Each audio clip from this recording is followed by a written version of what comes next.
Shalom and welcome to Mitzvah Torah. This year is entitled Taking Risks for Torah Part 2. In the previous year we spoke about the paraduma, that it helps one become tahor, but it's a risky point. It's a risky thing. You're going up to the Azara, you have wrong thoughts over there, you could do something improper or have wrong kavan in the korbanos. But that's what we do. We take risks for spirituality. I personally hold that we should do the same thing with Harabayit, and yes, I understand there's fears and concerns, but I go to the mikvah properly, and maybe all the topographical evidence indicating this is the Harabayit, that's not, maybe it's wrong, and no, I'm convinced that's the right thing to do, and yes, people could go up and learn the wrong things. I understand that. That's my personal opinion.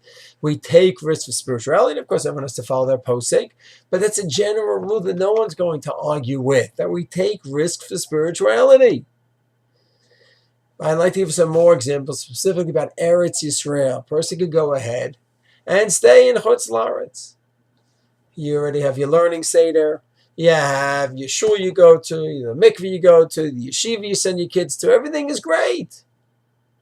You come to Eretz Yisrael, who knows what's going to be? Parnasa might be in jeopardy. This children are now on a good path. Who knows what happens when you uproot them?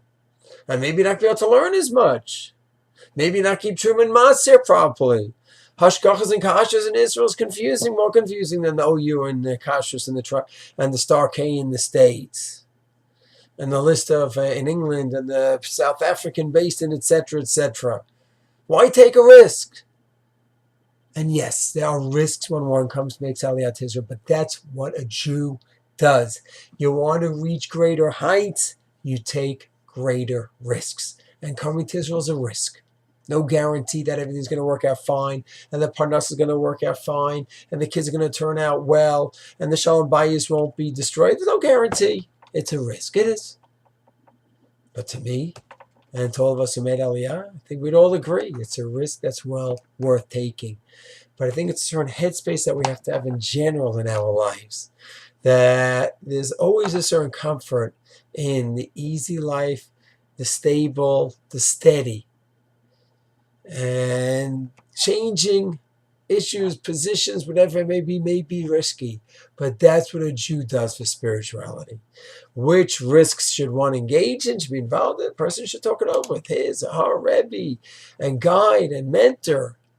But the idea of taking risks and jumping in to a dangerous challenge situation, that's what Jews do.